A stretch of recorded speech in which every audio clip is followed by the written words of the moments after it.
Welcome, dear listeners. I hope you will immerse yourself with me in the story.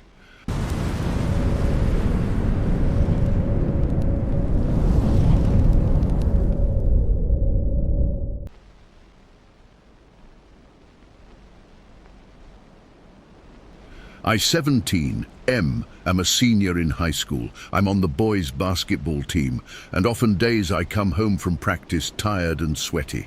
I lock my door every night despite having a safe and comfortable home environment. Recently I've been waking up late at night with saliva on my face and a sense that somebody was watching me. You know that feeling you get when you feel like you're being watched? Yeah, that. About a month ago, I woke up from that same feeling and I saw my mum, 48, F, leaving my room. I was suspicious, obviously, but at first suspected nothing of it because it's my mum. Until I remembered that I locked my door. The next day I asked my mum about it and she laughed in my face and said it was probably just a dream. The next day after that, the same thing happened again, except I saw my mum standing in my doorway. I called out to her and she scurried off like a scared mouse. I had no clue. The next day again I mentioned it to her, and she got mad at me. She said, "Mark, if you don't cut it out, I'm tired of hearing about this.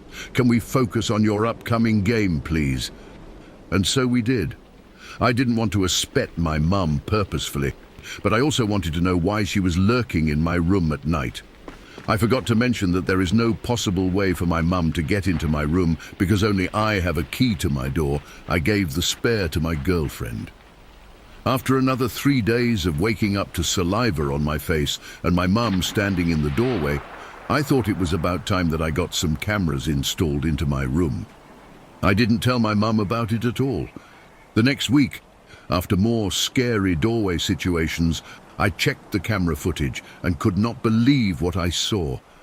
Every time my mum entered my room, there was a glitch, like a time skip. She never opened the door or struggled at all. The camera just glitched. This was on every piece of footage I had from the previous nights.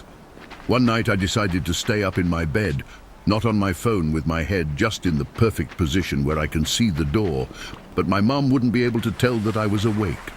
And I saw it. I saw it with my own 2 eyes, my contorting her body beneath my door. The gap between my door and the floor is a decently large size, but not large enough that a human can fit into. And I saw her, bones crackling, crawling towards me. I shut my eyes from this point on and heard her heavy breaths right above my face. I heard the saliva dripping from her mouth onto my cheeks. I tried shuffling just to scare her a bit. Maybe I could scare her off. But she stood there, watching.